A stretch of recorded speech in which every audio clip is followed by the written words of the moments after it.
ബഹുമാനപ്പെട്ട ജോസഫ് അച്ഛൻ്റെ പ്രവർത്തനങ്ങളെക്കുറിച്ച് അച്ഛൻ ഒരു ധ്യാനത്തിൽ പറയുകയുണ്ടായി, കടൽ തീരത്തും മറ്റും പ്രവർത്തിക്കുന്ന സാഹചര്യങ്ങൾ. അപ്പോൾ ഞാൻ അറിയാതെ തന്നെ അച്ഛന് വേണ്ടി കണ്ണടച്ച് ഒരുപാട് നേരം പ്രാർത്ഥിച്ചു. അപ്പോൾ ഈശോ എനിക്ക് മനോഹരമായിട്ടുള്ളൊരു കാഴ്ച കാണിച്ചു തന്നു. ഈശോ വെള്ള ഡ്രസ്സിട്ട് നിൽക്കുന്നു, തൊട്ടടുത്ത് ജോസഫ് അച്ഛനുണ്ട്.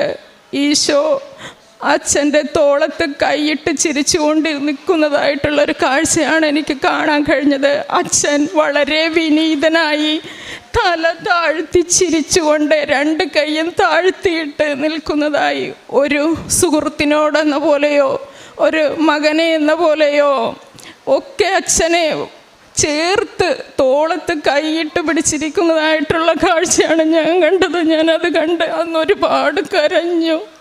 ബഹുമാനപ്പെട്ട ജോസഫ് അച്ഛന് എല്ലാ ആരോഗ്യം കൊടുക്കണമേ എന്ന് പ്രാർത്ഥിക്കുന്നു.